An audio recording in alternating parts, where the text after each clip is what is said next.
जय हिंद दोस्तों, कैसे हैं आप लोग। बढ़िया। ऑडियो वीडियो क्लियर है।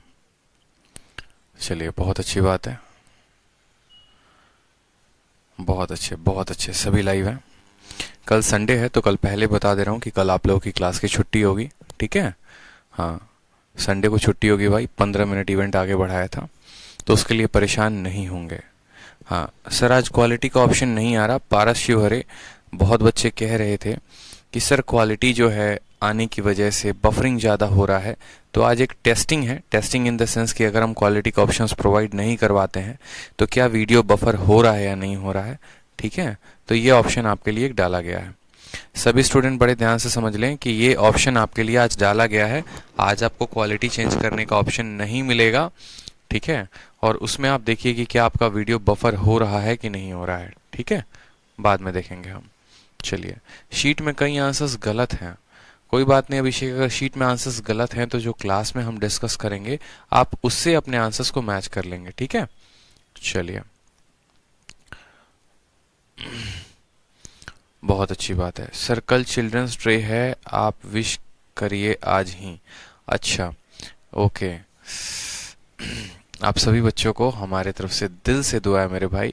ठीक है, माता रानी से रोज सुबह उठते हैं तो एक ही बात कहते हैं कि जितने भी हमारे प्यारे भाई बहन हैं सभी का सिलेक्शन वो कराएं। ठीक है, सभी एक अच्छे पद पर चयनित हो और राष्ट्र का एक अच्छे राष्ट्र का निर्माण करें।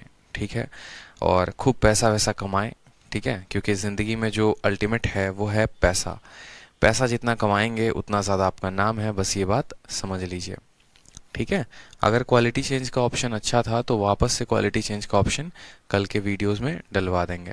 ठीक है, तो आप सभी को चिल्ड्रंस डे की जो है वो हमारे तरफ से बहुत सारी शुभकामनाएं। अब बात करते हैं यहाँ पर ज्योमेट्री में हम लोगों ने कहाँ तक पढ़ लिया था। तो ज्योमेट्री में मैंने आप सभी को बताया था एक बहुत इंपॉर्टेंट कंसेप्ट आज हम डिस्कस करने वाले हैं। और देखो, दो चीज़ें होती हैं, ट्रायंगल का निर्माण। ठीक है, आज आपको कुछ ऐसे क्वेश्चंस भी करवाएंगे जो कैट लेवल के हैं ताकि आप लोगों की थोड़ी सी जो है बुद्धि खुले ज्योमेट्री में। और जितना आसान आप चीज़ों को समझते हैं उतना आसान एक्चुअली में होता नहीं है हर बार। मैं चाहता हूं कि आप सभी को सब कुछ पढ़ा दूं ताकि आपको कभी कोई दिक्कत ना आए। अब जैसे ये सवाल देखेंगे तो ये सवाल क्वांटम कैट कह रहा हूँ मैं, कैट का है। ठीक है, और ये कैट का पूछा हुआ क्वेश्चन आपको कहाँ पूछा गया है तो वापस से सीएचएसएल में पूछा गया है। इस बार सीएचएसएल में जो 2020 में क्वेश्चन पूछे गए थे बड़े तगड़े सवाल थे। ठीक है, सीधा का सीधा कैट का क्वेश्चन आपसे पूछा गया था। तो क्वेश्चन में बोला गया कि यदि ए और बी जो है वो लेंथ है किसके, दो साइड के ट्रायंगल के, और उनका प्रोडक्ट कितना दिया गया है तो 24 दिया गया है। तो आपसे बोला है कितने ट्रायंगल पॉसिबल है। अब मेरी बात को समझना बड़े ध्यान से। ठीक है, बच्चे कह रहे हैं सर सेटिंग का ऑप्शन नहीं आ रहा है, क्वालिटी कैसे कम करें। ठीक है भाई, एक बात बोल रहा हूँ, आज सेटिंग का ऑप्शन क्लोज किया हुआ है ताकि हम ये चेक कर रहे हैं वीडियो जो है बिना क्वालिटी बदले बंद हो रहा है या नहीं हो रहा है। ठीक है, तो उसके लिए परेशान मत हो, बार बार बोल रहा हूँ मैं। ठीक, चलो आ जाओ। तो हम जो करने वाले थे वो हम क्या, देखो दो चीजें होती हैं ज्योमेट्री में। पहली बात कि आपको ऐसा बोल देगा कि दो साइड का जो प्रोडक्ट है, दो साइड का प्रोडक्ट है 24 है। ठीक है, और फिर आपसे क्या पूछा जाएगा, फिर आपसे बोला जाएगा कि बताओ, दो चीजें पूछी जाती हैं। पहले कितने ट्रायंगल्स आप बना सकते हैं, मतलब आप कितने ट्रायंगल्स बना सकते हैं। अगर दो साइड को गुना करने पर 24 आता है तो कितने ट्रायंगल्स का निर्माण हो सकता है, कब, तीसरी साइड को लेके। जैसे मानिए दो साइड हो गई, दो साइड में अगर प्रोडक्ट 24 है, पहला 1 है दूसरा 24 है, तो तीसरे के स्थान पे कितने मान आएंगे। ठीक है, पहला 2 है दूसरा 12 है, तो तीसरे के स्थान पे कितना मान आएंगे। इस तरीके से जोड़ के सभी ट्रायंगल्स की संख्या पता करनी होती है। दूसरा जो होता है वो क्या होता है, दूसरा देख लो। दूसरा में आपको ये बोलता है कि कितने आप आइसोस्केलेस ट्रायंगल फॉर्म करते हैं। आइसोस्केलेस का मतलब क्या होता है, ठीक है, आइसोस्केलेस, आइसोस्केलेस का मतलब होता है कि ऐसा त्रिभुज जिसकी दो भुजाएं समान हो। कहने का मतलब दो संख्याओं का प्रोडक्ट 24 है, दो संख्याओं का प्रोडक्ट 24 है। मान लो यहाँ पर ये 1 है और ये 12 है, तो यहाँ पर क्या स्थान आ सकता है। ठीक है, या तो यहाँ पर 1 आ सकता है, नहीं तो 12 आ सकता, सॉरी 1 है और 24 है तो कैसे आएगा, 2 12 है तो कितने मान आएंगे। ठीक है, 3 है और 8 है तो कितने आएंगे, 4 है और 6 है तो कितने आएंगे। एक हमारा कंसेप्ट हो जाता है प्रोडक्ट पे। अब दूसरा सवाल जो आपके पेपर में पूछा जाता है, जो पहले कैट में पूछा जाता था, वो ये होता था कि अगर दो संख्याओं को जोड़ने पे 24 आए, अगर दो संख्याओं को जोड़ने पे 24 आए तो हमारे कितने ट्रायंगल्स बन सकते हैं। और ट्रायंगल्स में क्या क्या पूछेगा, तो पूछेगा पहले कि बताओ साधारण नॉर्मल कितने ट्रायंगल्स बनेंगे, एक तो ये पूछेगा, ठीक। और दूसरा आपसे ये पूछेगा कि उसमें से आइसोस्केलेस ट्रायंगल्स कितने होंगे, आइसोस्केलेस ट्रायंगल कितने होंगे। आप मेरे सवाल को समझ पा रहे हैं कि दो भुजाओं का जो गुणांक है वो 24 है, तो कितने ट्रायंगल बनेंगे और कितने आइसोस्केलेस बनेंगे। उसी तरीके से दो भुजाओं का जोड़ 24 है तो कितने ट्रायंगल बनेंगे और कितने आइसोस्केलेस ट्रायंगल बनेंगे, ठीक है। ये बात हमसे पूछा गया है, समझ में आया। तो अब यहाँ पर जो है कपिल कहते हैं सर टाइम स्पीड डिस्टेंस का क्लास नोट्स अपलोड कर दीजिए। वो आपको खुद बनाना है, वो मैं अपलोड नहीं करूँगा, ठीक है। जब टाइम होगा तो करूंगा, क्योंकि सिस्टम से डिलीट हो गया और मेरे पास अभी उतना टाइम है नहीं कि मैं बैठ के अब क्लास नोट्स बनाऊँ, ठीक है। तो वो आप लोगों को खुद से जो है वो डाउनलोड बनाना है। टाइम स्पीड डिस्टेंस का ट्रेन का आपको मिल रहा है, बोट स्ट्रीम का मिलेगा, खुश रहिए उसमें, ठीक है। एक जो है आप खुद से बना लीजिए, बार बार एक ही बात हमसे मत कहलवाइए। अब यहाँ पर दो तरह के सवाल आपके पेपर में पूछे जाएंगे और दोनों में कैट में क्वेश्चन पूछा गया है। एसएससी में जो अभी तक क्वेश्चन आया है वो क्या आया है, एसएससी में आपको ये क्वेश्चन आया कि दो संख्याओं का प्रोडक्ट 24 है तो कितने ट्रायंगल बनेंगे, और दो संख्याओं का जोड़ 24 है तो कितने आइसोस्केलेस बनेंगे। ये दो सवाल आए हैं। कितने दो संख्याओं का 24 है तो कितने ट्रायंगल बनेंगे, अब तक ये नहीं आया है। और दो संख्याओं का प्रोडक्ट 24 है तो कितना आइसोस्केलेस बनेंगे, ये नहीं आया है, ठीक है। समझ में आ रहा है मेरी बात।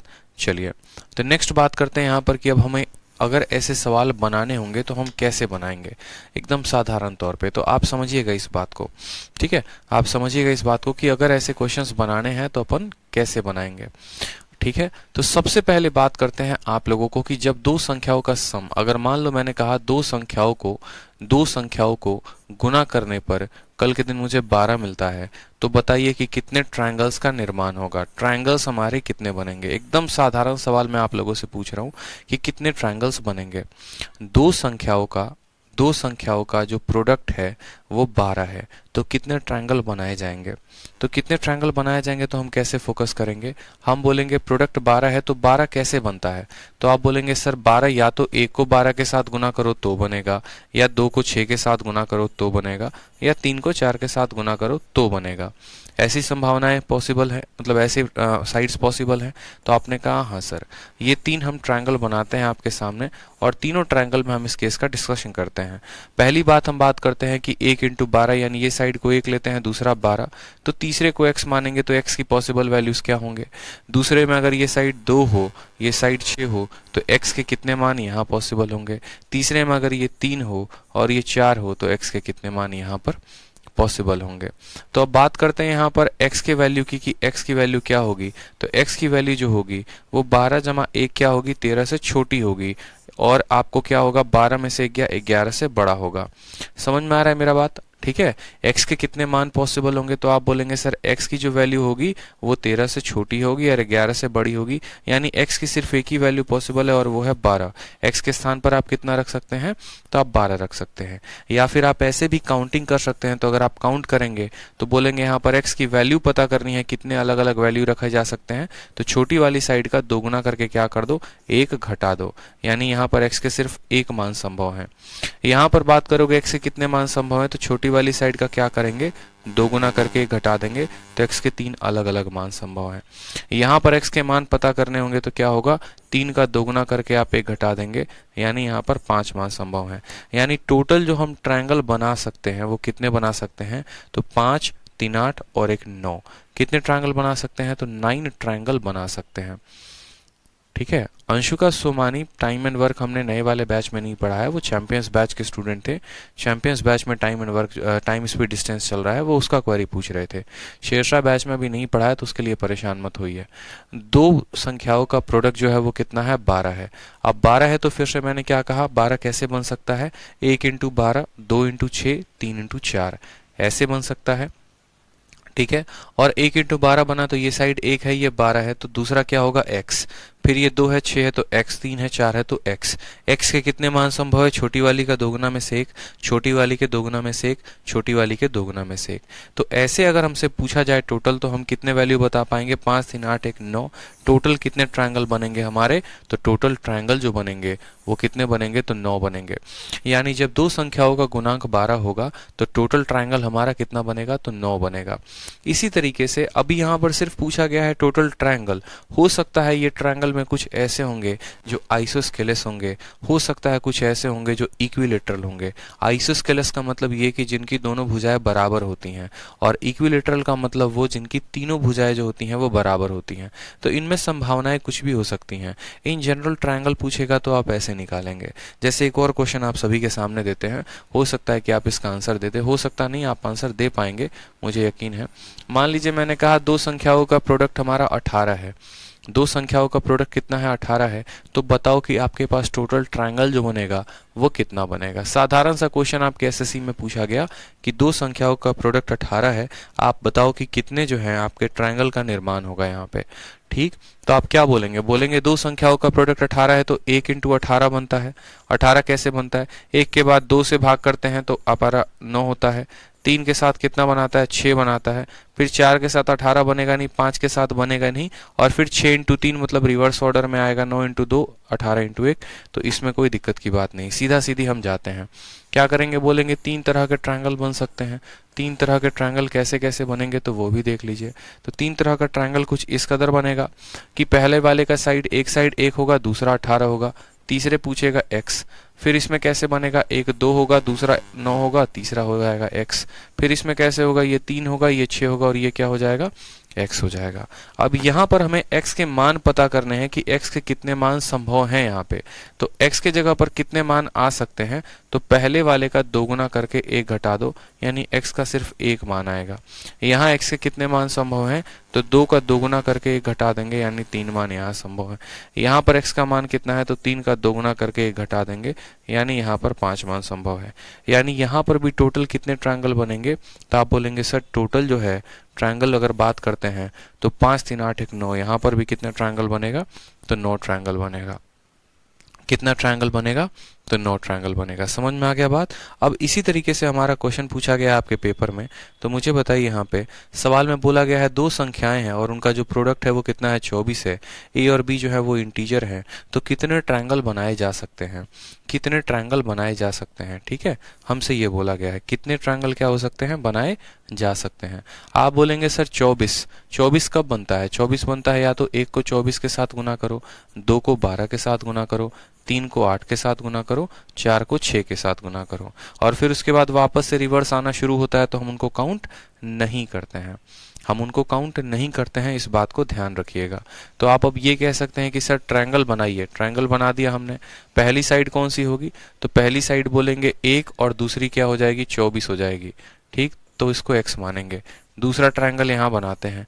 पहली साइड हमें 2 लेनी है, दूसरा 12 हो जाएगा, तो ये x हो जाएगा। फिर उसके बाद एक और ट्रायंगल लेंगे जिसमें एक साइड 3 होगा, दूसरा 8 होगा, तीसरा x होगा।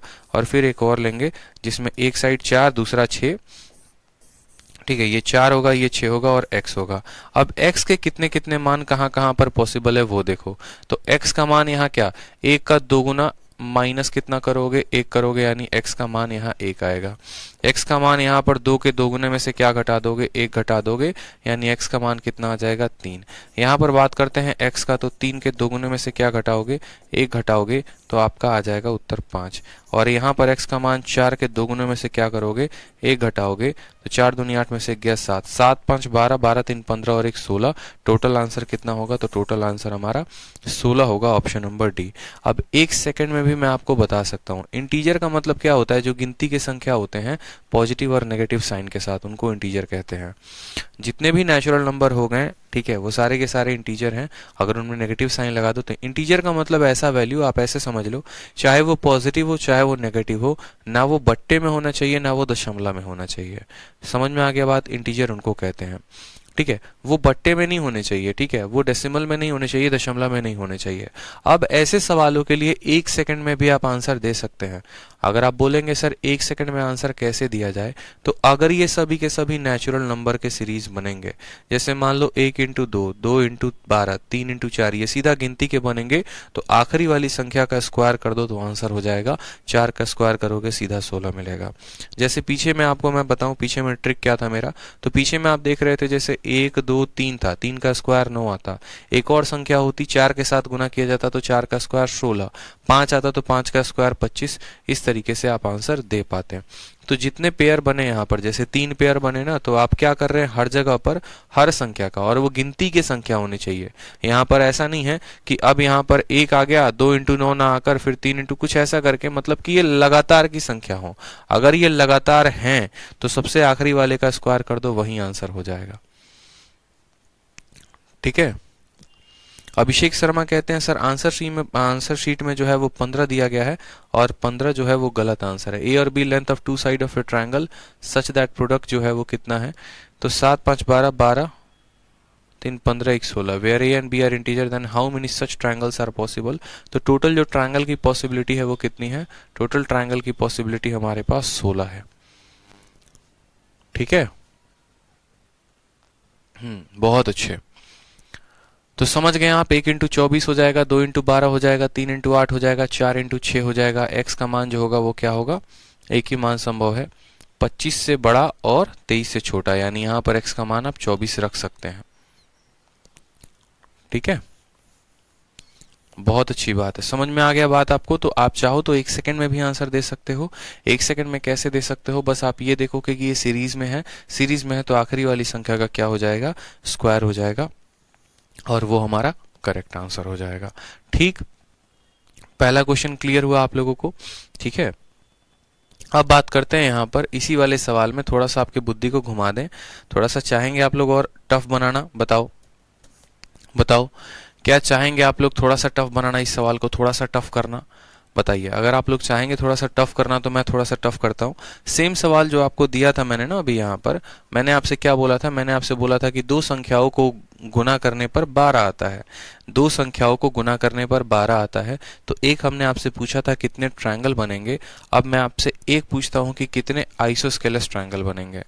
ठीक है, कितने आइसोस्केलेस ट्रायंगल बनेंगे, कितने आइसोस्केलेस ट्रायंगल बनेंगे। ठीक है, जैसे मान लो आपके पेपर में ये सवाल पूछा जा सकता है कि दो संख्याओं को गुना करने पे, दो संख्याओं को गुना करने पे, यानी a और b को गुना करने पे कितना आ रहा है, तो 12 आ रहा है। तो पूछेगा आपसे कितने आइसोस्केलेस ट्रायंगल बनेंगे। आइसोस्केलेस ट्रायंगल का हिंदी क्या होता है, कमेंट बॉक्स में बताइए। आइसोस्केलेस ट्रायंगल होगा। ठीक, तो आपसे बोला गया है दो संख्याओं को गुना करने पर 12 कितना आइसोस्केलेस बनेगा। तो आप बोलोगे सर देखो 12 कैसे आता है, तो 12 आता है हमारा 1 × 12 ऐसे बनेगा, 2 × 6 ऐसे बनेगा, या 3 × 4 ऐसे बनेगा। ठीक है, बिल्कुल 3 × 4 ऐसे बनेगा यहाँ पर। तो इस तरीके से हमारे ट्रायंगल्स बन सकते हैं, त्रिभुज बन सकते हैं। 1 12 बनेगा तो तीसरी साइड x हो सकती है, 2 6 बनेगा तो x हो सकता है, 3 4 बनेगा तो x हो सकता है। आप यहाँ पर x के पॉसिबल मान निकालो कि x के पॉसिबल मान है क्या। आप यहाँ पर x के पॉसिबल मान निकालिए कि x के जो पॉसिबल मान है वो है क्या। सेम सवाल मैंने आपसे पूछा, बस यहाँ पर ट्रायंगल्स के जगह पर आइसोस्केलेस ट्रायंगल पूछ लिया हमने कि आइसोस्केलेस कितना होगा, आइसोस्केलेस ट्रायंगल कितने होंगे।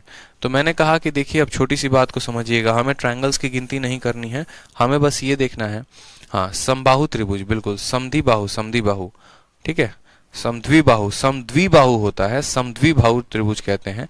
अब मेरे कहने का मतलब है कि अगर x है तो x के मान यहाँ पर क्या संभव है, तो बोलेंगे सर x का जो मान है वो क्या होगा, 13 से छोटा होगा। ठीक, और हमारा क्या होगा, 12 में से 1 गया यानी 11 से बड़ा होगा, यानी x का मान क्या पॉसिबल है, तो बोलेंगे सर x का मान सिर्फ और सिर्फ 12 पॉसिबल है। और जब x का मान आप 12 लेंगे तो इसकी वैल्यू क्या आएगी, 1 12 और 12, 1 12 और 12। क्या ये आइसोस्केलेस ट्रायंगल है, समद्विबाहु त्रिभुज है। समद्विबाहु किसको कहते हैं, समद्विबाहु उसको कहते हैं जिसकी दो भुजाएं जो होती हैं वो बराबर होती हैं। तो आप बोलेंगे हाँ सर 1 12 और 12 संभव है। मेरे बात को ऐसे समझो, देखो आप ऐसे नहीं करना चाहते ना, तो आप छोटी सी बात को मैं आपको उतना क्यों घुमा के बात करूं। मैं आपको सिंपल एक बात बोलता हूं। आपने कहा देखो अगर आइसोस्केलेस पता करना है ऐसे केसेस में तो कैसे पता करोगे। आप सिंपल एक बात समझो, आप सिंपल मेरी एक बात समझो, सारी बातों का खेल आप समझ में आ जाएगा। आपने कहा 1 12 है, फिर 2 6 है और 3 4 है, इस तरीके से ट्रायंगल बनेंगे।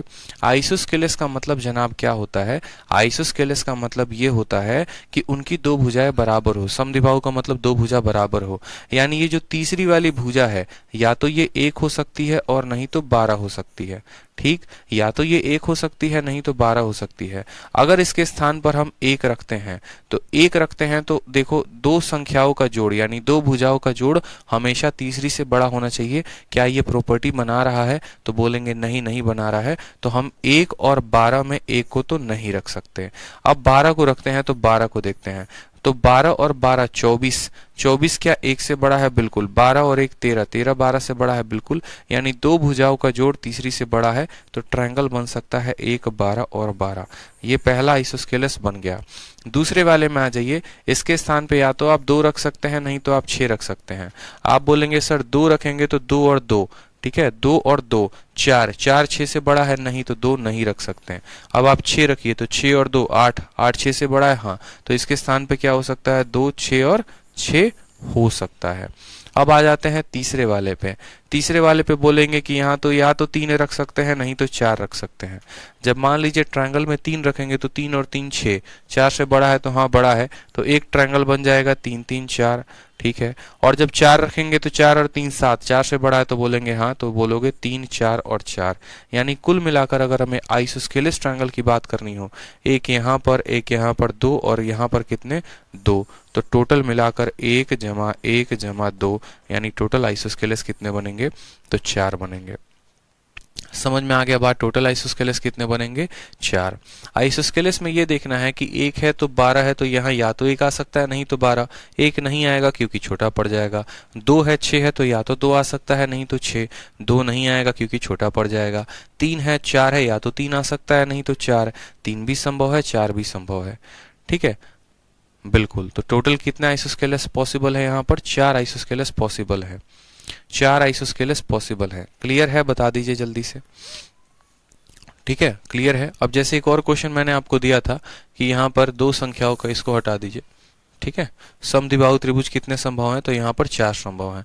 अब मान लीजिए यहाँ पर एक दूसरा क्वेश्चन हमने आपको दिया था कि दो संख्याओं को गुना करने पे 18 आता है, दो संख्याओं को गुना करने पर 18 आता है। तो पहला हमने आपसे पूछा था कितने त्रिभुज संभव हैं, तो आप लोगों ने ऐसे त्रिभुज की गणना की थी। आप लोगों ने कहा था कि देखो 18 कैसे बनता है, 1 को 18 के साथ, 2 को 9 के साथ या 3 को 6 के साथ, ऐसे गुना करने पर 18 बनता है। हमने कहा बहुत शानदार, आप लोग तो एकदम हीरो हो गए हैं। अब 1 18 जब आएगा तो यहाँ x होगा, 2 9 आएगा तो x होगा, 3 6 आएगा तो x होगा, ठीक है। तो यहाँ पर x के कितने मान संभव है, तो बोला था x के अगर मान निकालने हैं तो 1 का दोगुना करके 1 घटाओ, तो यहाँ पर 9 आया था और ये 9 बता रहा था कि ये कितने त्रिभुज संभव हैं। लेकिन अगर कल के दिन आपका एग्जामिनर आपसे थोड़ा सा अच्छा सवाल पूछ दे और बोले कि नहीं हमें तो बच्चों को फेल करना है और हमें जो नौकरी है वो अपने रिश्तेदारों को देनी है, बच्चों को तो बिल्कुल भी नहीं देनी है, तो उस केस में आप क्या करेंगे, आप यही बोलेंगे कि भैया कंसेप्ट आज अगर पता होता तो साला ये नौकरी अपने हाथ में होता। कंसेप्ट नहीं पता है, इस वजह से ये नौकरी अपने हाथ में आज जा चुकी। तो ऐसे सवालों को कैसे करेंगे, अगर आपसे ये बोल दे कितने समद्विबाहु त्रिभुज, कितने आइसोस्केलेस ट्रायंगल पूछ दिया जाए कि कितने समद्विबाहु त्रिभुज बनेंगे, तो आप क्या बोलेंगे। आप यहाँ पर बोलेंगे देखो सर ये 1 है और ये 18 है, या तो यहाँ पर 1 रख सकते हो और नहीं तो 18 रख सकते हो। जब 1 रखोगे तो 1 जमा 1 2, 18 से छोटा होगा मतलब नहीं रख सकते। और 1 18 18 संभव है तो बोलोगे हाँ सर 1 18 और 18 संभव है, ठीक है। फिर उसके बाद या तो यहाँ 2 रख सकते हो, 2 रखोगे तो देखो 2 हो जाएगा और नहीं तो 9 होगा। 2 इसीलिए नहीं रख सकते क्योंकि 2 और 2 4, 9 से छोटा होता है, तो 9 रखेंगे यानी 2 9 और 9 कितना बनेगा, 2 9 और 9 बनेगा, मतलब एक त्रिभुज यहाँ पे। अब या तो यहाँ 3 रख सकते हो और या तो 6 रख सकते हो। 3 रखोगे तो दो भुजाओं का जोड़ तीसरे के बराबर हो जा रहा है, दो भुजाओं का जोड़ तीसरे के बराबर हो जा रहा है। क्या ऐसा कभी कोई प्रॉपर्टी होता है, नहीं, दोनों का जोड़ हमेशा तीसरे से बड़ा होना चाहिए, मतलब 3 नहीं रख सकते तो क्या हो जाएगा 3 6 और 6। तो यहाँ कुल मिलाकर कितने ट्रायंगल बनेंगे, 1, 2 और 3, यानी 3 जो है हमारे आइसोस्केलेस यानी समद्विबाहु त्रिभुज बनेंगे। क्लियर हो गया? टोटल कितने बनेंगे, 3 बनेंगे। समझ में आया? तो इसके ऊपर अभी तक पेपर में सवाल नहीं आया है, लेकिन आएगा तो ऐसे ही बनाएंगे। ठीक, अब आ जाते हैं। बहुत शानदार, सभी उत्तर दे पा रहे हैं, ये हुई ना बात। ठीक है, टफ से टफ क्वेश्चन सीखने की हिम्मत रखो, पढ़ो उसको, मजा आएगा ज्योमेट्री में। ठीक है, अब आ जाओ यहाँ पर बात करते हैं नेक्स्ट में। एक ऐसा क्वेश्चन आपको पूछा गया है कि अब मैं अगर मान लो आपसे थोड़ा सा डिफरेंट क्वेश्चन पूछूं आपसे, और कल के दिन मैं आपसे सिंपल एक क्वेश्चन पूछता हूं कि बताओ अब दो संख्याओं को जोड़ने पर 9 आ रहा है, तो पहली बात कितने जो ट्रायंगल है, कितने त्रिभुज है वो संभव है। दो संख्याओं को जोड़ने पर 9 आता है, तो कितने त्रिभुज संभव हैं।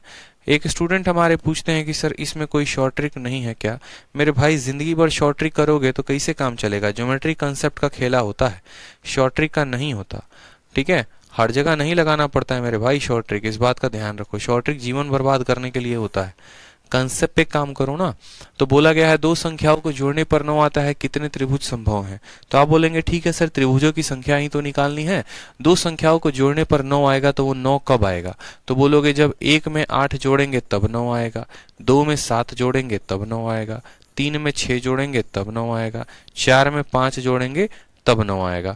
और वापस अब उधर से उल्टा होना शुरू हो जाएगा, फिर 5 में 4 जोड़ेंगे तो आएगा, 6 में 3, 7 में 2। मतलब ऐसे ऐसे संभावनाएं पॉसिबल है कि ठीक है ऐसे हमारे ट्रायंगल बन सकते हैं। हमने कहा कितने केसेस बन रहे हैं, 4। तो आप बोलेंगे ठीक है सर, हम 4 त्रिभुज यहाँ पर बनाते हैं।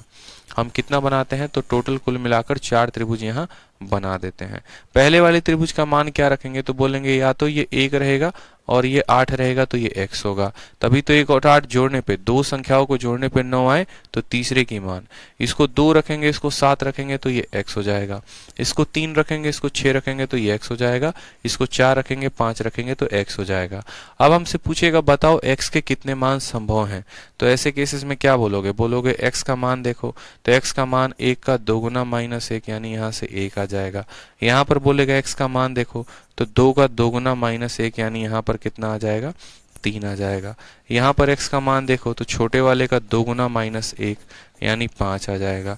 और यहाँ x का मान देखोगे तो छोटे वाले का 2 गुना -1 यानी यहाँ पर 7 आ जाएगा। तो 7, 5, 12, 3, 15 और 1 कितना हो जाएगा, 16। और जैसा कि मैंने आपको पीछे वाले क्वेश्चन में बताया था, और मैंने आपको क्या ट्रिक बताया था, ट्रिक ये बताया था कि जब ये पर्टिकुलर सीरीज में होते हैं, जब ये सीरीज में होते हैं, और जोड़ वाले में तो 100% ये सीरीज में आएंगे ही आएंगे। जब आपको दो संख्याओं को जोड़ के किसी के बराबर लेकर आना होगा तो 100% ये सीरीज में आएंगे, ये गारंटी है। तो उस केस में आप बस ये देखो कि कितने पेयर बनते हैं, 4 पेयर, 1, 2, 3 और 4, 4 पेयर बना, 4 का स्क्वायर करो, आंसर आ जाएगा। जैसे उदाहरण के तौर पे मैं आपको बोलता हूँ एक और सवाल कि दो संख्याओं को जोड़ने पे 15 आना चाहिए, तो ऐसे कितने ट्रायंगल बनेंगे, ऐसे कितने ट्रायंगल बनेंगे। आपको कुछ भी करने की जरूरत नहीं, बस आप जोड़ा बताओ कि जोड़ा कितना होगा। 15 कैसे बनेगा, तो बोलोगे 1 को 14 के साथ, 2 को कितने के साथ, तो बोलोगे 2 को 13 के साथ। ठीक है, इसी तरीके से करते करते लास्ट वाली जो गिनती देखो ना, तो 7 को 8 के साथ जोड़ने पे आएगा, यानी टोटल कितने जोड़े बनेंगे। ऐसे करते करते करते टोटल 7 जोड़े बनेंगे। टोटल कितने जोड़े बनेंगे, 7 जोड़े बनेंगे। तो अगर 7 जोड़े बनेंगे तो ट्रायंगल की जो संख्या होगी वो 7 का स्क्वायर, यानी 49 ट्रायंगल आपके बनने वाले हैं। 1, 14, 2, 13, 3, 12, 4 जो है वो 11, 5, 10, ठीक है, ऐसे 6, 9 इस तरीके से करके। तो कितने पेयर बने, 7 पेयर बने, तो 7 का स्क्वायर कितना हो जाएगा, 49 हो जाएगा। यहाँ पर आपको उतना कैलकुलेट करने की आवश्यकता नहीं है। तो ये तो आपका ये हो गया कि पहले मैंने आपको बताया कि दो संख्याओं को गुना करने पर कितने त्रिभुज बनेंगे, ये मैंने पूछा। फिर मैंने आपसे ये पूछा दो संख्याओं को गुना करने पर कितने समद्विबाहु त्रिभुज बनेंगे, आइसोस्केलेस बनेंगे। फिर मैंने आपसे भी ये पूछा कि दो संख्याओं को जोड़ने पे कितने त्रिभुज बनेंगे। अब आपका एग्जामिनर जो लास्ट है, जो कि कैट में पूछा गया था 2016 में, और उसके बाद ये सीधा इस बार के CHSL में आया है, उसमें ये पूछा गया था कि यदि दो संख्याओं को जोड़ने पे 9 आता है, तो कितने आइसोस्केलेस ट्रायंगल संभव हैं, कितने समद्विबाहु त्रिभुज संभव हैं, आपसे ये पूछा गया है। कितने समद्विबाहु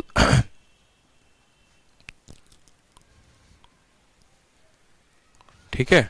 तो यहाँ पर आपसे ये पूछा गया था कि आपके कितने समद्विबाहु त्रिभुज जो हैं वो संभव हैं। कितने समद्विबाहु त्रिभुज संभव है? समद्विबाहु त्रिभुज का जो परिभाषा होता है वो क्या होता है कि उनकी दो भुजाएं बराबर हों। तो आप बोलेंगे सर देखो 9 कब बनता है, तो बोलेंगे 9 सर जो बनता है वो बनता है 1,8, 2 को 7 के साथ जोड़ने पे, 3 को 6 के साथ जोड़ने पे, या 4 को 5 के साथ जोड़ने पे। इनको ऐसे जोड़ेंगे तभी तो 9 बनेगा। तो बोलेंगे हाँ सर ऐसे ही तो 9 बनेगा बस। तो यहाँ पर टोटल कितने ट्रायंगल बनाए जा सकते हैं? बोलेंगे 4 बन सकते हैं। तो 4 बनाइए, यहाँ पर जितने बन सकते हैं उन्हें बनाएंगे हम। उस तरीके से उनका नामकरण भी करिए। पहली भुजा 1 हो गई, दूसरी भुजा 8 हो गई और ये x हो जाएगी। ये 2 हो गई, ये 7 हो गई, ये x हो जाएगी। ये 3 हो गई, ये 6 हो गई, ये x हो जाएगी। ये 4 हो गई, ये 5 हो गई और ये x हो जाएगी। अब यहाँ पर हम बात करते हैं कि भाई साहब बात देखो, बात ऐसी है, हमें बनाना है आइसोस्केलेस। आइसोस्केलेस का मतलब होता है कोई भी दो भुजा समान होनी चाहिए। कोई भी क्या होनी चाहिए? दो भुजा समान होनी चाहिए। तो यहाँ तीसरी भुजा या तो 1 हो सकती है, नहीं तो 8 हो सकती है। तभी 1 1 8 बनेगा, नहीं तो 1 8 8 बनेगा। उसी तरीके से यहाँ तीसरी भुजा या तो 2 हो सकती है, नहीं तो 7 हो सकती है। यहाँ पर तीसरी भुजा या तो 3 हो सकती है, नहीं तो 6 हो सकती है। और यहाँ तीसरी भुजा या तो 4 हो सकती है, नहीं तो 5 हो सकती है। अब बात करते हैं, अगर हम तीसरी भुजा को 1 लेते हैं तो दो भुजाओं का जोड़ 8 से बड़ा होना चाहिए। है तो नहीं है, तो ये कट जाएगा। मतलब जो मान आएगा वो आएगा 1 8 और 8, यानी यहाँ पर इसका ट्रायंगल बनेगा। 1 8 और 8 का बनेगा, यानी इसके वजह से एक ट्रायंगल बनेगा। अब बात करते हैं, अगर हम 2 लेते हैं तो 2 जमा 2 4, 4 7 से बड़ा है नहीं, तो ये कट जाएगा। यानी 2 7 और 7 का मान हम ले सकते हैं, यानी एक भुजा यहाँ से, ठीक है, एक त्रिभुज यहाँ से। फिर बात करते हैं यहाँ पर 3 और 3 6 बराबर है, नहीं होगा। तो बोलेंगे सर 3 6 और 6 यानी एक त्रिभुज क्या हो जाएगा? यहाँ से बनेगा हमारा। अब यहाँ पर देखो 4 और 4 8, 8 5 से बड़ा है, तो बोलोगे हाँ सर, तो 4 4 और 5 यानी एक ये हो जाएगा। और फिर 4 5 और 5 एक हमारा ये भी हो जाएगा। यानी यहाँ से कितने त्रिभुज बनेंगे टोटल? तो 1 जमा 1 2 त्रिभुज बनेगा। तो हम खुद बताओ यहाँ पर टोटल कितने बने? 2 1 3 1 4 और 1 5, यानी कितने बनेंगे? तो टोटल 5 त्रिभुज हमारे बनेंगे। टोटल कितने त्रिभुज बनेंगे मेरे भाई? तो टोटल हमारे 5 त्रिभुज बनेंगे। हम ऐसे बोलेंगे।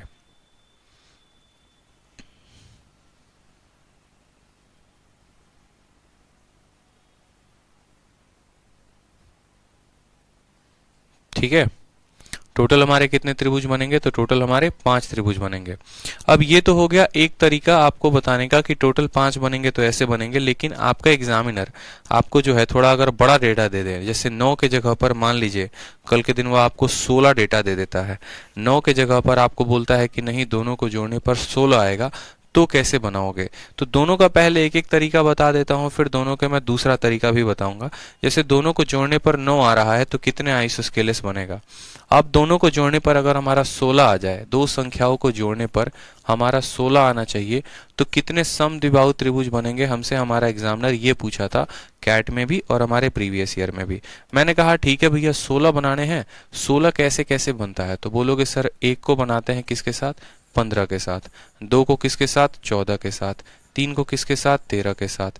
इस तरीके से कर करके लास्ट में आपका आएगा 8 को किसके साथ? तो 8 को 8 के साथ। समझ में मेरी आ रही है बात आप लोगों को? ठीक है, 1 15 2 14 3 13 इस तरीके से करके। मैंने कहा ठीक है भाई साहब ट्रायंगल बनते हैं तो बनाओ। यहाँ पे एक हो गया ये, दूसरा हो गया हमारा ये, तीसरा हो गया हमारा ये, यहाँ पे चौथा हो गया ये, ठीक, ये हो गया 5, ठीक है, फिर हमारा ये हो गया 6, ये हो गया 7 और ये हो गया 8। देखते चलो, सारे खेल को देखते चलो, 8वां को बाद में हम देखेंगे। पहले वाले केस में 16 कैसे हो सकता है? ये 1 हो तो ये 15 होगा, दूसरे वाले में 16 ये 2 हो तो ये 14 होगा, तीसरे वाले में 16 ये 3 है तो 13 होगा, चौथे वाले में ये 4 है तो ये 12 होगा। फिर आपको एक लाइन में भी समझा देंगे कि आंसर कैसे लेके आना होता है।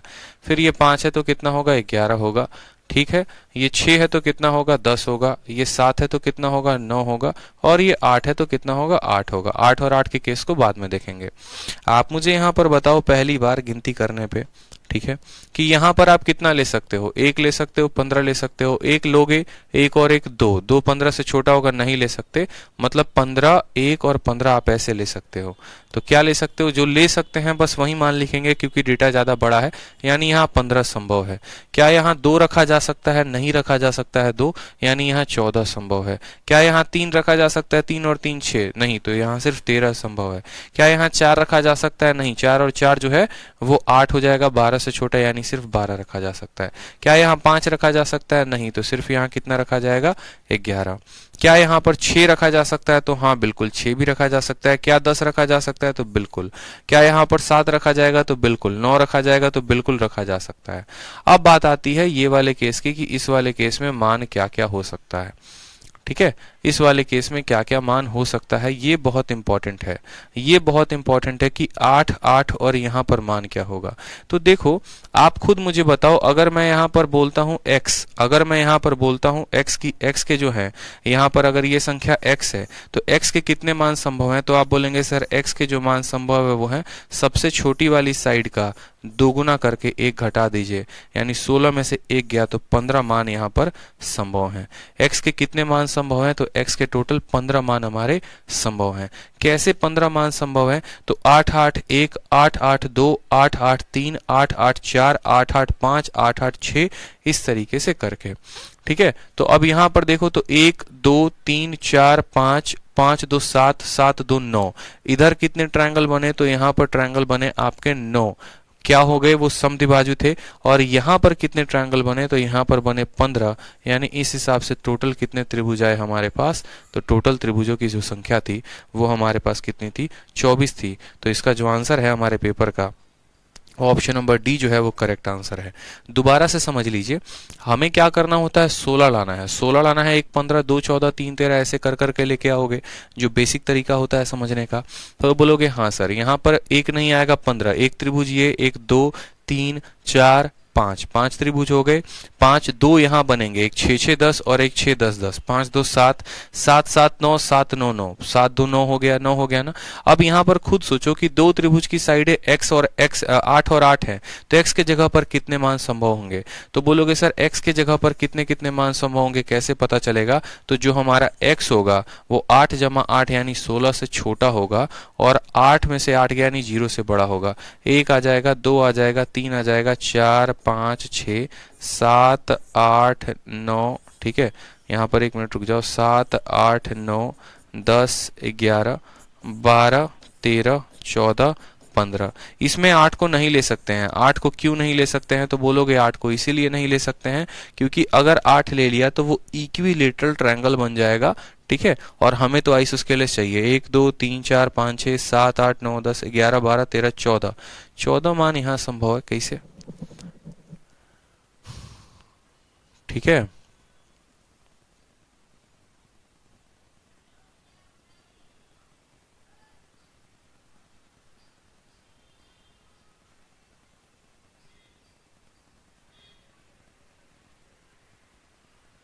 सोलह भी तो ले सकते हैं ना। दो भुजाओं का जोड़ हमेशा मतलब 1 से लेकर 15 तक।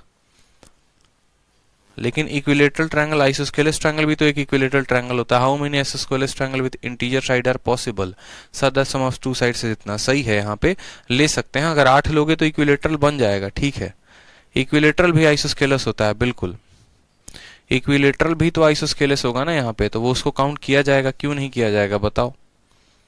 उसकी काउंटिंग होगी, इक्विलेटरल की काउंटिंग होगी, कोई शक की बात नहीं है इसमें। 8 8 और 8 जो है वो भी तो एक आइसोस्केलेस ट्रायंगल है। ठीक है, 8 8 और 8 वो भी तो एक आइसोस्केलेस ट्रायंगल है। सवाल में कहाँ बोला है कि इक्विलेटरल नहीं लेना है, आप मुझे ये बताइए। कहीं पर बोला गया है कि नहीं लेना है? जब नहीं बोला गया है कि तो फिर हम क्या करेंगे, फिर हम टोटल मान लेंगे। इस वजह से जो हमारा आंसर आएगा 15 और 9, टोटल कितना आंसर हो जाएगा, तो 15 जमा 9 जो है वो हमारा 24 आंसर हो जाएगा। कितना आंसर हो जाएगा, 24 आंसर हो जाएगा। अब अगर मानिए आप ऐसे इस सवाल को नहीं बनाते हैं जो कि 16 आया था, अगर आप ऐसे नहीं बनाते हैं तो मैं आपको दूसरा तरीका भी बताता हूं जिससे आप कर सकते हैं इस सवाल को। और दूसरा तरीका थोड़ा लॉजिकल है, आपको उसमें समझना पड़ेगा बनेगा बहुत शॉर्ट में, लेकिन बस समझने की जरूरत होगी। समझने की जरूरत क्या होगी, मेरी बातों को समझिएगा। मैंने आपको कहा है कि दो भुजाओं को जोड़ने पे, देखना मेरी बात को समझना, मैंने कहा दो भुजाओं को जोड़ने पे कितना आना चाहिए, दो भुजाओं को जोड़ने पे 16 आना चाहिए।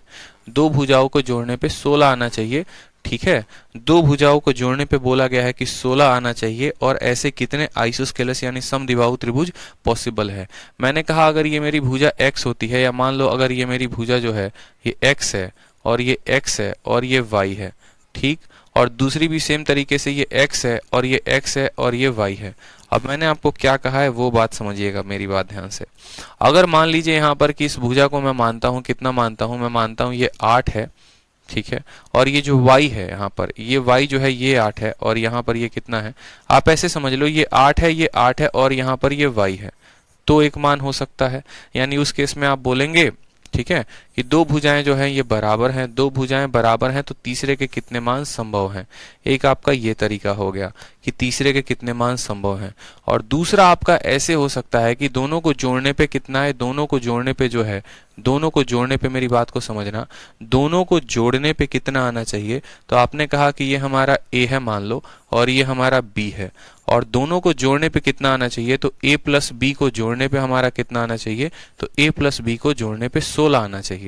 अगर मानो ये साइड x हो गई तो x के जगह पे कितने मान संभव है। यानी आपको दो तरीके से सवाल में पूछा गया है। एक तो ये कि दोनों अगर 8 और 8 होते हैं, दोनों अगर 8 और 8 होते हैं तो तीसरा की वैल्यू कितनी संभव है। दूसरा, अगर दोनों अलग अलग होते हैं, दोनों समान नहीं होते हैं, दोनों बराबर नहीं होते हैं, जहां पर a और b को जोड़ने पर 16 आता है, तो x के ऐसे कितने मान संभव हैं। तो आप बोलेंगे देखो a और b को जोड़ने पे 16 आता है, ये बात मैं आपकी मानता हूं।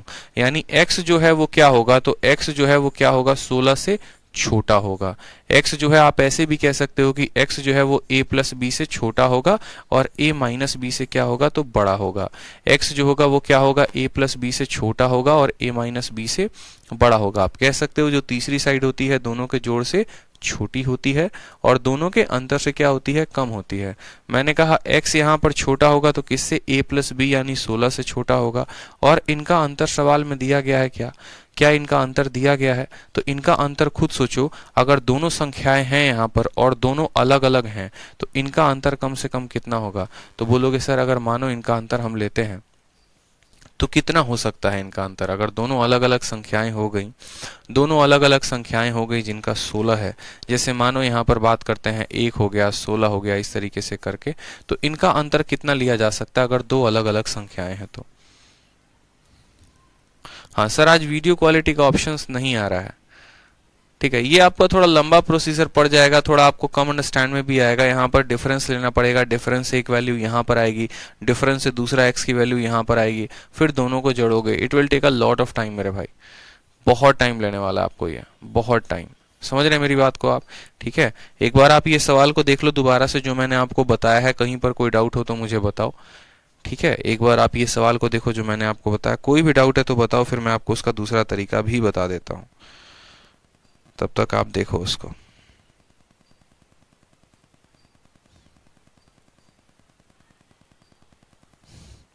पानी पी लो तब तक आप देखो एक बार जो बताया है, नहीं तो कुछ भी पल्ले नहीं पड़ेगा, बस ऐसा है कहानी।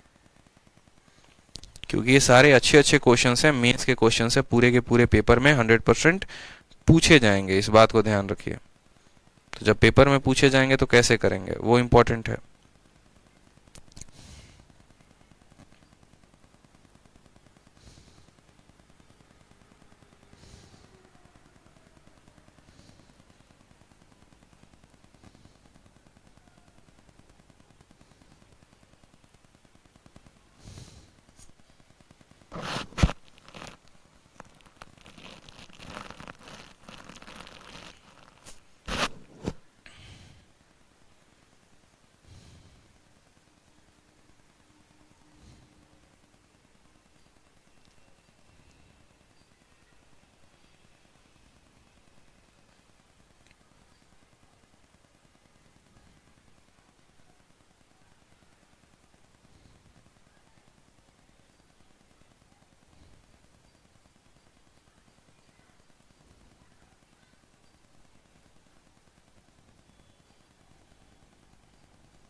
हो गया सभी का क्लियर है?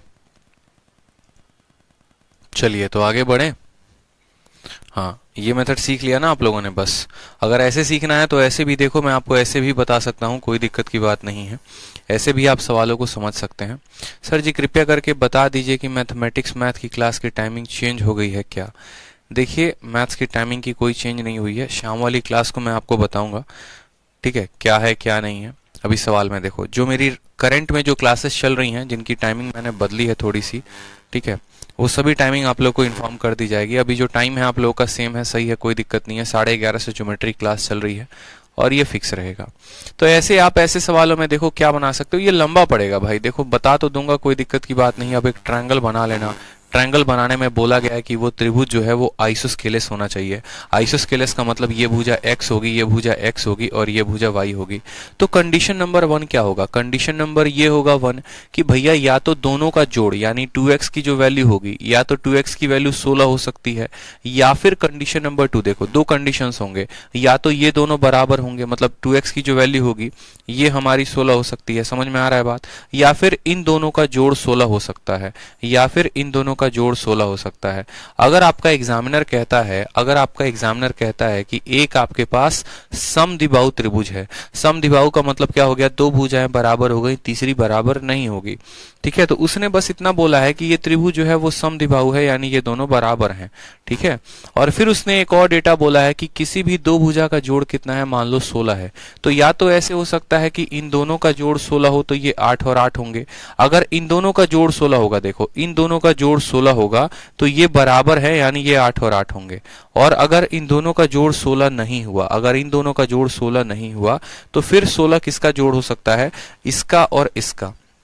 जब इन दोनों का जोड़ 16 होगा और चूंकि ये बराबर नहीं है तो बोलोगे ये 1 होगा और ये हमारा 15 होगा, ये 2 होगा और ये हमारा 14 होगा, ये 3 होगा और ये हमारा, ठीक है, ये 3 होगा और ये हमारा 13 होगा। इस तरीके से करके ऐसे ट्रायंगल यहाँ पर बन सकते हैं, ठीक। तो मैंने वहीं आपके लिए दो केसेस कहे। मैंने कहा कि अगर ये 16 इन दोनों के कारण आया तो x का मान कितना पॉसिबल है? x का मान आपको 8 पॉसिबल है, ठीक, वो भी कंडीशन मैं बताऊंगा। और अगर ये 16 इन दोनों के चलते आए तो क्या होगा?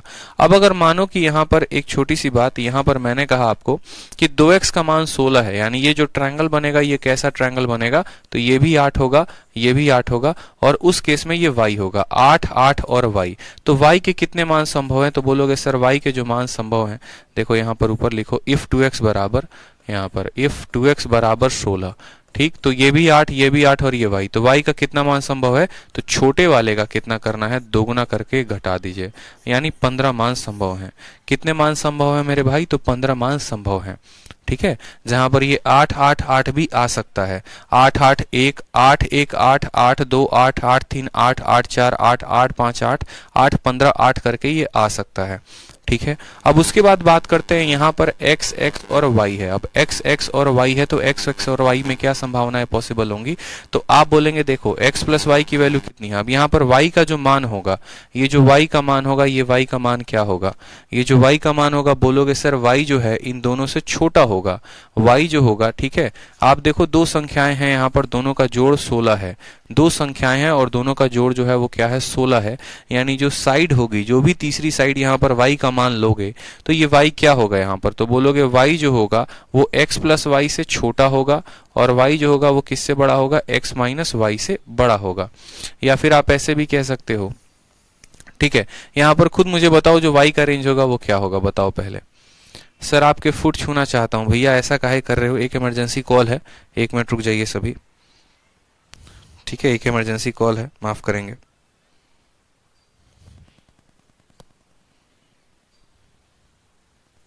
हाँ देखिए, तो मैं यहाँ पर ये कहना चाहता हूँ कि अगर x प्लस वाई बराबर 16 है तो y की वैल्यू क्या होगी? तो बोलेंगे सर y की वैल्यू इन दोनों के जोड़ से छोटा होगा, यानी y की वैल्यू 2x से छोटा होगा।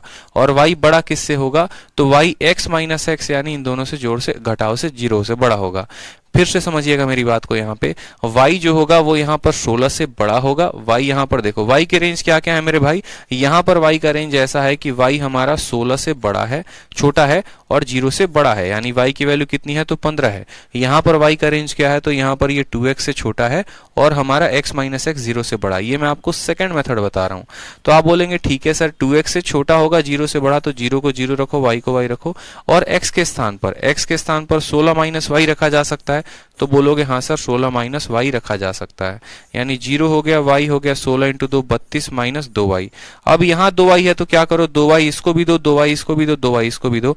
0 में 2y ऐड करोगे 2y, इसमें ऐड करोगे तो 3y, और इसमें ऐड करोगे तो हो जाएगा 32।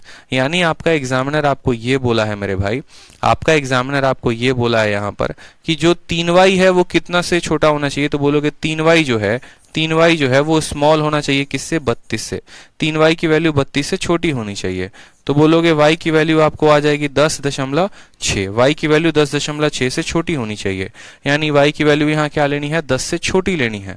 अब 10 से छोटी लेनी है तो क्या बोलोगे, 10 से छोटी लेनी है तो आप कह सकते हो y का मान यहाँ पर 1 भी हो सकता है, 2 भी हो सकता है, 3 भी हो सकता है, 4 भी हो सकता है, करते करते करते करते 10 तक जा सकता है। 10.6 से छोटा मतलब 10 लेना है। अब इसमें देखोगे तो एक बार 8 आएगा, इसमें देखोगे तो एक बार 8 आएगा, उस 8 की गिनती यहाँ पर भी कर ली है। तो यहाँ पर टोटल कितने वैल्यूज हैं, बोलोगे 4 5 करते करते 10 तक हैं।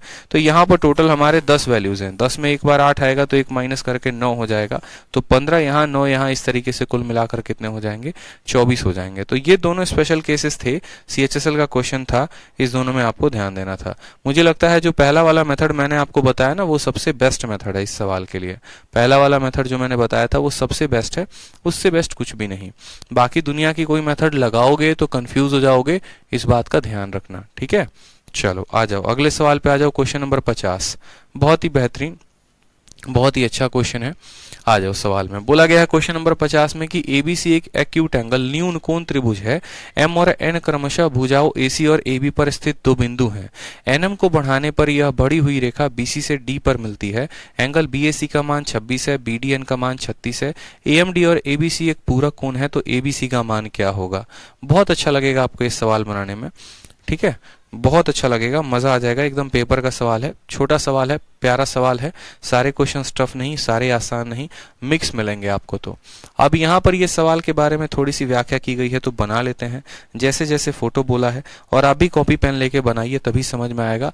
ज्योमेट्री छोड़ने की चीज नहीं है कि आप उसको छोड़ेंगे तो अपना नुकसान करेंगे, इस बात का ध्यान रखिए। सवाल में हमसे बोला गया ये हमारा A है, ये हमारा B है, और ये हमारा क्या है, C हो गया। ABC एक एक्यूट एंगल ट्रायंगल हो गया। M और N जो है ना, दो पॉइंट है, किस पे, AC पे और AB पे। मान लीजिए AC पर ये जो है M नाम का पॉइंट है, और AB पर मान लीजिए ये M नाम का पॉइंट है, ठीक है। उसके बाद बोला गया है कि NM को बढ़ाना है। देखो N से M को बढ़ाना है, N से M को बढ़ाना, इस बात को ध्यान दो, ये बड़ा महत्वपूर्ण बात है। बच्चा सोचता है NM को, तो NM में यार छोटी सी बातों का ध्यान रखा करो कि बढ़ाना है तो किसको बढ़ाना है। तो बोला गया है NM को बढ़ाना है, यानी आप यहाँ से क्या करेंगे, आप यहाँ से NM को खींचेंगे और कहाँ बढ़ाएंगे, उस रेखा तक बढ़ाएंगे जहां पर BC इसको आगे जाके मिल जाए। बोला गया ना NM is extended to meet the line BC at point D। अगर हम इस BC को आगे तक बढ़ाएं तो ये जाकर उसको आगे कहां पर मिलेगा, तो ये BC वाली रेखा उसको आगे जाकर D पे मिल जाएगी, ये बात बोला गया है। समझिएगा सवाल में एक त्रिभुज हो गया, त्रिभुज में ये N हो गया, ये M हो गया, NM को बढ़ाएंगे जो BC पे जाके आगे D तक मिलेगा। सवाल में BAC का मान दिया गया है, BAC का मान कितना है, तो BAC का मान हमारा 26 डिग्री दिया गया है। BDN का मान दिया गया है, BD और N, BDN का मान कितना दिया गया है, तो 36 डिग्री दिया गया है सवाल में। उसके बाद क्या बोला गया है, AMD और ABC सप्लीमेंट्री है। AMD यानी ये वाला कोण और ABC ये दोनों क्या है, सप्लीमेंट्री है। सप्लीमेंट्री का मतलब क्या हो गया, सप्लीमेंट्री का मतलब हो गया यहाँ पर ये दोनों पूरक कोण है, और पूरक का मतलब क्या हो गया, पूरक का मतलब यहाँ पर उनका जोड़ 180 डिग्री हो गया, ठीक है, 180 डिग्री हो गया। अब ये सवाल बनाओगे तो बनाओगे कैसे, ठीक है, बनाओगे तो बनाओगे कैसे, बहुत आसान सवाल है, धरती पे इससे ज्यादा आसान कुछ है नहीं, ठीक है। अब ये देखो, मान लो इस वाले कोण को आप थीटा मानते हो, मान लो इस वाले कोण को क्या मानते हो, आप थीटा मानते हो, कुछ पल के लिए समझो, इसको थीटा मानते हो। तो ये अगर 26 है और ये अगर थीटा है, तो ये दोनों कोणों का जोड़ बाहर वाले कोण के बराबर होगा, ठीक है। Sum of interior angle is equal to exterior angle, यानी ये 26 है, ये थीटा है, तो बोलोगे सर ये कितना हो जाएगा 26 प्लस थीटा। ठीक, अब ये 26 प्लस थीटा है और ये 36 है। ठीक है, यहाँ पर इस वाले पॉइंट को क्या बोलते हैं, एम बोलते हैं। अब आपको पता है कि ये दोनों कोण क्या हैं, तो ये दोनों कोण जो हैं वो हमारे सप्लीमेंट्री है। अगर ये थीटा होगा तो ये बाहर वाला कोण कितना होगा, तो बाहर वाला कोण हमारा 180 माइनस थीटा होगा। ये बात पता है, बोलिए हाँ या ना, तो बोलेंगे हाँ सर। तो पहली बात आपको ये पता चली, यहाँ पे ये थीटा माना तो 180 माइनस थीटा, ये 26 है, ये थीटा है तो 26 प्लस थीटा। अब ये 26 प्लस थीटा और ये 36 है, तो इन दोनों का जोड़ ये बाहर वाले जोड़ के बराबर होगा। और बाहर वाला है किसके, तो बोलोगे बाहर वाला 180 माइनस थीटा के है। और ये बाहर वाला जो कोण है ये इन दोनों जोड़ों के बराबर होगा, इन दोनों कोणों के बराबर होगा। 36 से 42, 42 और 2 कितना हो गया 62, 62 प्लस थीटा। समझ रहे हैं मेरी बात को आप, देख लीजिए 36 और 26 को जोड़ के तो 62। अब ये 62 इसमें से घटेगा, 62 घटेगा तो कितना आएगा, आप बोलेंगे 118।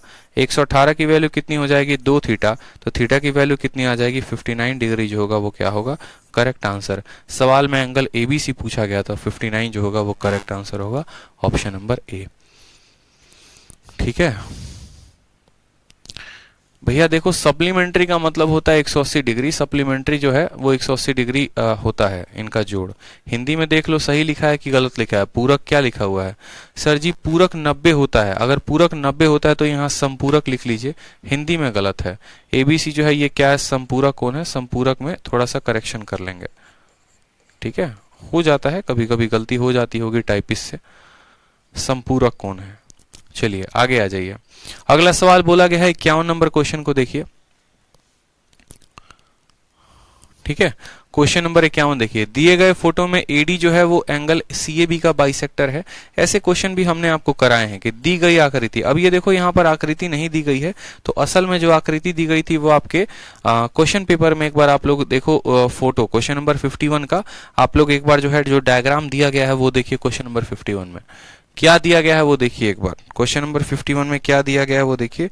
मैं भी तब तक शीट से देख के बनाता हूं, क्योंकि यहाँ पर डायग्राम को छोड़ दिया है पीपीटी बनाते वक्त। ठीक है, क्वेश्चन नंबर 51 का डायग्राम देखिए, मैं बना दे रहा हूं यहाँ पे।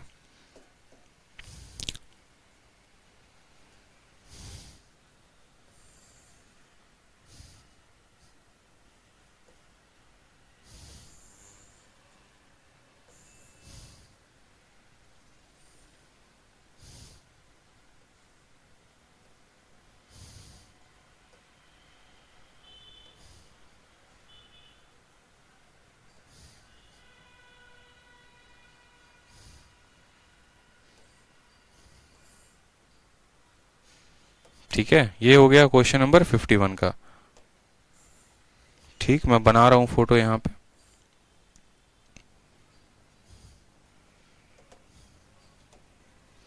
इन दोनों को ज्वाइन करवाइए यहाँ पे। एक मिनट, ये सब बेकार है, एक काम करो, इसको जितने टाइम में इतना बनाएंगे उतने टाइम में तो ये हो ही सकता है।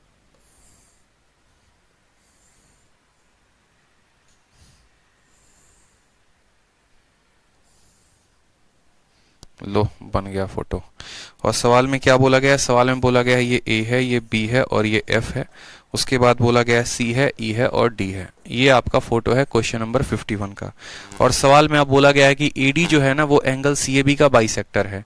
एडी, ये जो एडी वाली रेखा है वो सीएबी का बाइसेक्टर है, मतलब ये दोनों कोण जो है वो आधे आधे हैं। फिर उसके बाद आपको बोला गया है कि जो बीडी है वो बाहर वाले कोण का बाइसेक्टर है। बीडी जो है वो बाहर वाले कोण का बाइसेक्टर है। एंगल सी का मान कितना है, तो एंगल सी का मान आपका 34 डिग्री दिया गया है। और आपसे ये वाला कोण पूछा गया है कि एंगल एडीबी का जो मान होगा वो कितना होगा। कितनी बार आप लोगों को प्रॉपर्टी पढ़ाया था और प्रॉपर्टी में क्या पढ़ाया था, दोबारा से एक बार रिवाइज करवा देता हूं। ठीक है, इसका उत्तर 34 का आधा 17 होगा। और प्रॉपर्टी में आप लोगों को क्या पढ़ाया था जरा वो भी रिवाइज कर लीजिए। प्रॉपर्टी में बड़े कायदे तरीके से हमने आपको पढ़ाया था कि देखो भाई ये एक क्या हो गया, ये एक त्रिभुज हो गया।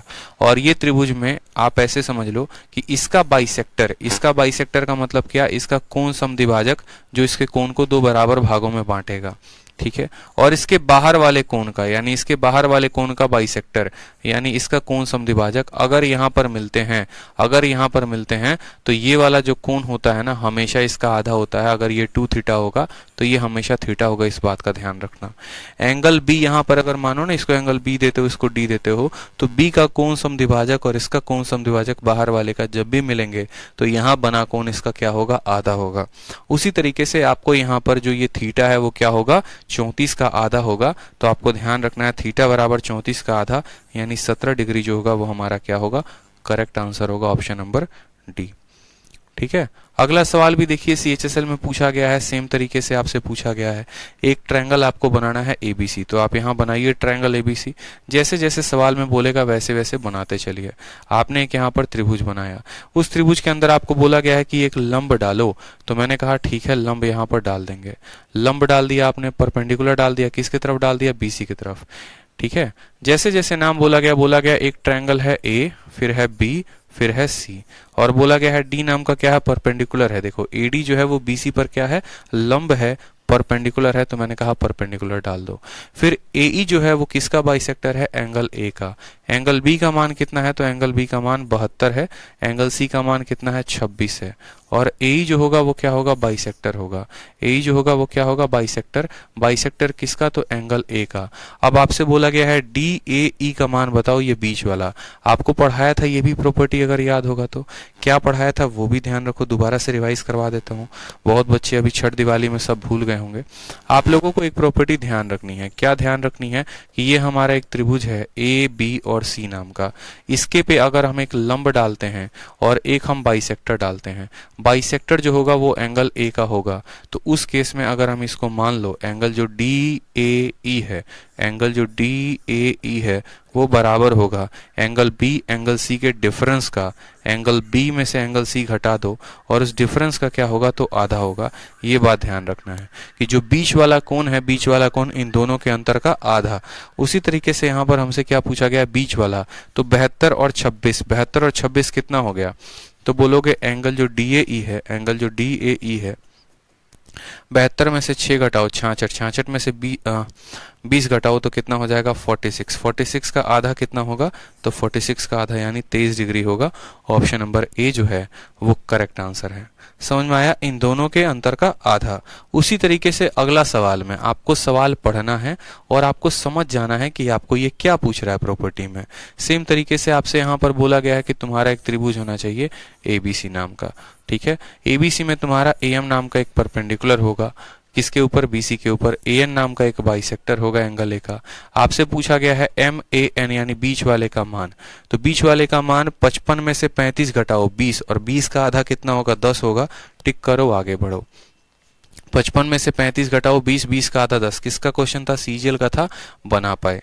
ठीक है, अगला सवाल देखो, सेम तरीके से बोला गया है ट्रायंगल PQR, तो क्या बनाओगे, ट्रायंगल PQR यहां बना दोगे। ट्रायंगल PQR में एंगल Q का मान कितना दिया गया है, तो एंगल Q का मान 84 दिया गया है। एंगल R का मान कितना दिया गया है, तो R का मान 48 दिया गया है। PS जो है वो किसके ऊपर परपेंडिकुलर है, तो QR के ऊपर परपेंडिकुलर है।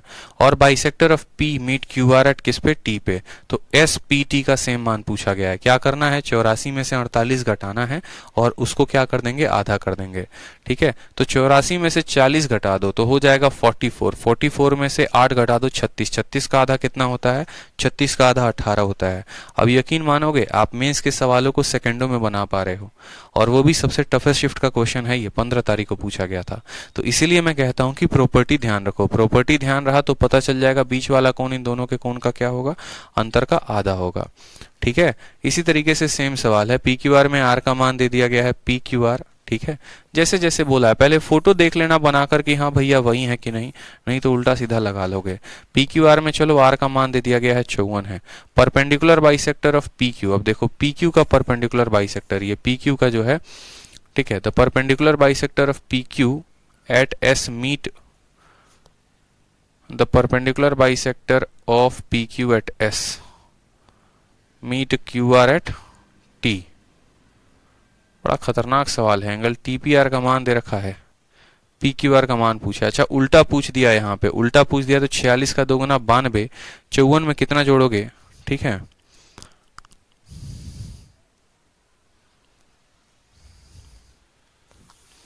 In triangle P Q are, ठीक है। एक बार सवाल में देखते हैं 55 नंबर में क्या बोला है। हो सकता है 55 नंबर क्वेश्चन जो हो वो थोड़ा डिफरेंट हो, तो बनाते हैं सवाल में 55 नंबर को, शायद कहीं भाषा में गलती ना हो, उम्मीद तो यही करते हैं, ठीक है। क्वेश्चन नंबर कितना है? 55 है। 55 में देखूं एक बार कहीं कोई गलती लिखने में तो नहीं है।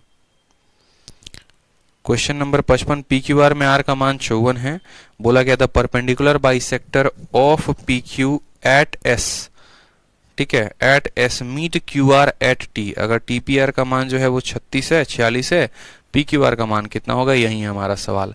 ठीक है, हम ट्रायंगल बना लेते हैं। ये हमारा ट्रायंगल यानी त्रिभुज पी क्यू आर है। पी क्यू आर में बोला गया है आर का मान कितना है, तो आर का मान 54 डिग्री है। एक काम करो, पी क्यू आर के नामकरण को बदल दो, इसको करो आप, ठीक है, इसको करो आप पी, इसको करो क्यू और इसको करो आप, ठीक है। पी हो गया, क्यू हो गया और आर हो गया हमारा। आर का मान 54 है, बाद में देखेंगे। बोला गया था perpendicular bisector of P Q. देखो परपेंडिकुलर बाइसेक्टर का मतलब क्या होता है, लंब समद्विभाजक का मतलब क्या होता है। एक होता है हमारा समद्विभाजक और एक होता है लंब। जैसे मानेंगे, अगर मान लीजिए बोलते हैं कि ये हमारा एक त्रिभुज है और ये त्रिभुज हमारा एबीसी है, ये त्रिभुज हमारा क्या है, एबीसी है। यहाँ से एक लंब डाला गया है, तो इसका मतलब वो सिर्फ और सिर्फ 90 का कोण बनाएगा, वो सिर्फ और सिर्फ 90 का कोण बनाएगा। और एक हो गया यहाँ पर, अगर मान लीजिए कि मैंने कहा यहाँ पर ये हमारा त्रिभुज एबीसी है, ठीक है, और यहां से हमने बाइसेक्टर बनाया है, मतलब ये इन कोनों को क्या करेगा, बराबर भागों में काटेगा। तो ये हो गया परपेंडिकुलर, ये हो गया बाइसेक्टर, ठीक है। अब ये एंगल बाइसेक्टर है, साइड बाइसेक्टर नहीं है। लेकिन अगर मैं इसको ये बोल दूं यहाँ पे, अगर मैं इसको ये बोल दूं यहाँ पे कि ये साइड को बाइसेक्ट करता है, ये जो एडी वाली रेखा है ये बीसी को बाइसेक्ट करती है, मतलब ये वाली इसके बराबर है। तो हमने कहा एक हमारे फैक्ट्री में ये इंसान है, एक ये इंसान है, दोनों को मिक्स कर दो तो कुछ ना कुछ तो निकलेगा। तो मिक्स करने पर एक नया वर्ड आया, ये परपेंडिकुलर था और ये साइड बाइसेक्टर था। तो परपेंडिकुलर और साइड बाइसेक्टर को मीट करोगे तो आएगा आपका परपेंडिकुलर बाइसेक्टर, लंब समद्विभाजक। और लंब समद्विभाजक आपको क्या ज्ञान देगा, तो लंब समद्विभाजक आपको ये बोलेगा कि देखो हम यहाँ पर 90 का भी कोण बनाएंगे और सामने वाली भुजा को बराबर भागों में भी काटेंगे। इसको कहते हैं परपेंडिकुलर बाइसेक्टर, ठीक है। तो सवाल में हमसे क्या बोला गया है, बोला गया है यहाँ पर the perpendicular bisector of P Q. अब यहाँ पर ये जो पी क्यू रेखा है ना, तो इसका परपेंडिकुलर बाइसेक्टर ऐसे ही बना लो, ठीक है। P हो गया, Q हो गया, कोई फर्क नहीं पड़ता। तो परपेंडिकुलर बाइसेक्टर PQ का परपेंडिकुलर बाइसेक्टर यहाँ पर होगा, एक ऐसा बाइसेक्टर होगा जो इनको बराबर बराबर भागों में काटेगा। तो बोला गया है the perpendicular bisector of PQ at S, S पर, ठीक है, एट S मीट QR, ठीक है, मीट क्यू आर एट कहाँ पे, T पे, ठीक है, मीट क्यू आर एट कहाँ पे, T पे, at S the perpendicular bisector. इसका जो परपेंडिकुलर है एस है, meet Q R at T पे, ये यहाँ पर मिलता है, टी पर मिलता है, ऐसा बोला गया है। अगला एंगल टी पी आर का मान दिया गया है सवाल में, ठीक है, ये जो है परपेंडिकुलर बाइसेक्टर है, 90 का कोण है। एंगल टी पी आर का मान सवाल में दिया गया है, कितना दिया गया है, 46 डिग्री दिया गया है, ठीक है। और पूछा गया है value of angle Q P R का वैल्यू कितना होगा। आप देखो परपेंडिकुलर बाइसेक्टर है तो साथ में सवाल आर का कितना है, 54 है, 54 है, तो ये पूरा का पूरा 54 है। तो क्या करोगे, 54 है, ये कोण आपका 90 है, ठीक है, ये पूरा पूरा कोण कितना है, 54 का है। ये पूरा कोण कितने का है, पूरा कोण आपका 54 का है। ये वाला कोण 90 डिग्री का है, ये वाला कोण 46 डिग्री का है। और सवाल में किसका मान पूछा है, पी क्यू आर का मान हमसे पूछा है। भाई सवाल में थोड़ा सा जो है ना कुछ हमको गलती लग रहा है, ठीक है, कुछ ना कुछ गलत लग रहा है सवाल में। पी क्यू आर बोला गया the perpendicular bisector of P Q at S meet Q R at T, ठीक है, इसका परपेंडिकुलर बाइसेक्टर जो है ऑफ पी क्यू का परपेंडिकुलर बाइसेक्टर, कुछ ना कुछ तो गड़बड़ है सवाल में। हाँ, क्वेश्चन में प्रॉब्लम है, थियरम्स थ्योरम पे बेस्ड नहीं है मेरे भाई, ये क्वेश्चन में ही कुछ ना कुछ गड़बड़ लग रहा है, ठीक है। इसको हम लोग होल्ड पे रखते हैं, मैं एक बार टीम से अपनी चेक करवा लूंगा, क्यों समय खराब करना फालतू के सवाल में, ठीक है। चलो आ जाओ क्वेश्चन नंबर 56 देखो, क्वेश्चन नंबर 56 में क्या बोला है। 2-3 सवाल और हैं, उसके बाद हम जो है आराम से इसको वाइंड अप कर देंगे। बोला गया है एबीसी नाम का एक त्रिभुज है, डी जो है वो एसी पर। ये बड़ा अच्छा प्यारा क्वेश्चन है, देखो ऐसे क्वेश्चंस बड़े आराम से बना सकते हो, सेकंडों में बना सकते हो, ठीक है, सेकेंडो सेकेंडो बना सकते हो सकता है। अब ये सवाल देखो, आपको बोला गया है एबीसी है। अब ये एबीसी में क्या हो गया, ये आपका त्रिभुज है ए, ये हो गया बी और ये हो गया सी। डी कहां पर पॉइंट है, तो डी नाम का जो पॉइंट है वो एसी पर है। D is a point on AC, D is a point on AC.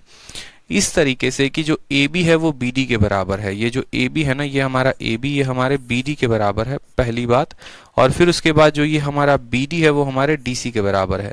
ये बोला गया है कि ये दोनों आपस में बराबर है और ये दोनों आपस में बराबर है।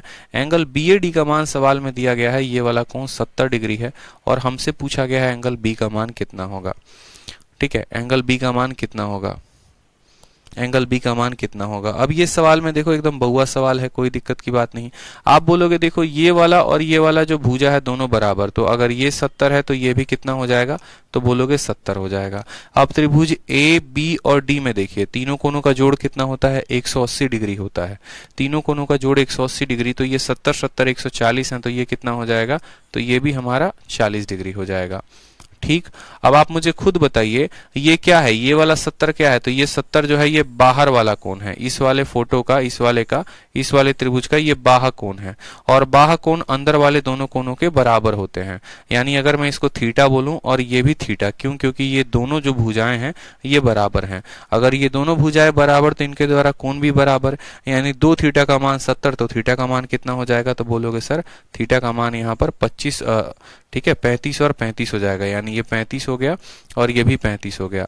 ये 35 और 35 है तभी तो बाहर वाला 70 है। तो अब मुझे पूछा गया है एंगल बी कितना होगा, तो 40 ये रहा, 35 ये रहा, टोटल कितना आ जाएगा, 75 जो होगा वो करेक्ट आंसर होगा। 70 दिया गया था तो 70 ये भी होगा, 40 ये आ जाएगा। ये 70 है तो ये 35 और 35 होंगे, इस हिसाब से हम इनको बना पाएंगे। चलिए एक मेंस का क्वेश्चन है, बहुआ वाला क्वेश्चन है, देख लो। ठीक है, यहाँ पर क्वेश्चन नंबर 57, या कल से बताएं इसको, बताइए कल की क्लास से, आगे की क्लास से यहीं पर कंटिन्यू करते हैं। 57 के मेंस के क्वेश्चंस हो गए, यहाँ से कंटिन्यू करेंगे और कल की क्लास में जो है आपका ये खत्म हो जाएगा। ठीक है, ट्रायंगल का शीट नंबर 1 कल नहीं होगा क्लास, कल संडे है, तो मंडे की क्लास में ट्रायंगल की शीट 1 खत्म हो जाएगी। ट्यूसडे को फिर शुरू होगी ट्रायंगल की शीट नंबर 2। ठीक है, और उसके बाद फिर ट्रायंगल की शीट नंबर 2 में हम बहुत बढ़िया कंसेप्ट को पढ़ने वाले हैं। ठीक है, चलिए तो खुश रहिए, मस्त रहिए। टाइमिंग क्या होगी, तो ज्योमेट्री की जो टाइमिंग चल रही है वो टाइमिंग हमारी सेम 11:30 बजे से रहेगी। टाइमिंग जो बदली है वो शाम वाले बैचेस की बदली है, जो मेरा चैंपियंस बैच चल रहा है और चैंपियंस बैच में मैं जिसमें टाइम स्पीड डिस्टेंस पढ़ा रहा हूँ उसकी टाइमिंग बदली है और वो आज से बदली है। कैसे है तो देख लो, यूट्यूब पर भी मेरी टाइमिंग बदली है। यूट्यूब पर अब मैं जो क्लासेस लूंगा वो शाम को 7 बजे से नहीं, अब मैं 8:30 से क्लास लूंगा। 8:30 बजे से 10 बजे तक यूट्यूब पर मेरी क्लास होगी और 10 बजे से 11 बजे तक एप्लीकेशन पर मेरी चैंपियंस बैच की क्लासेस होंगी। ठीक है, बहुत अच्छी बात है भाई, बिल्कुल। मतलब जो टाइम स्पीड डिस्टेंस टॉपिक जो शाम में चल रहा है ना, जो टाइम स्पीड डिस्टेंस टॉपिक चल रहा है, जिस भी बैच के स्टूडेंट उसको अटेंड कर रहे हैं उनकी क्लास का टाइमिंग अब रात को 10 बजे से हो गया, 10 बजे से 11 बजे तक। ठीक है, सभी के कमेंट पढ़ रहे हैं और यूट्यूब की टाइमिंग जो है वो 8:30 बजे से हो गई है।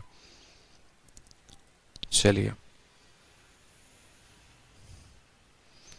कैट क्या होता है यार, कैट बहुत टफेस्ट एग्जाम होती है। ठीक है, और इंडिया में बहुत एक बढ़िया पेपर होता है कैट के बारे में। आपको पूरा रिसर्च करना है तो आप गूगल करिए, आपको पता चलेगा। ठीक है, अब ऐसे पूछोगे सर एसएससी क्या होता है तो क्या बताऊंगा, एसएससी का फुल फॉर्म थोड़ी बताऊंगा मैं। एक कमीशन है जो अलग अलग एग्जाम्स कंडक्ट करवाती है, तो कैट भी जो है कॉम्पिटिटिव एग्जाम है। ठीक है, चलिए खुश रहिए, मस्त रहिए, मिलते हैं शाम में यूट्यूब की क्लास में। आज के लिए इतना ही, धन्यवाद।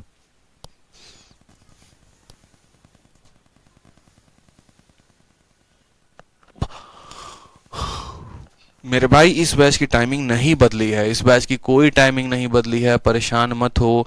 ज्योमेट्री रोज 11:30 बजे से चलेगी। एप्लीकेशन पर आप जो है चेक भी कर सकते हैं अपकमिंग क्लासेस का। आप किसी भी बैच के स्टूडेंट हैं, कोई भी बैच चाहे रीजनिंग मैथ कुछ भी ले रखा है आपने, आप एप्लीकेशन पे चेक कर सकते हैं। इस बात का ध्यान रखिए, अपकमिंग क्लासेस में आप चेक कर सकते हैं।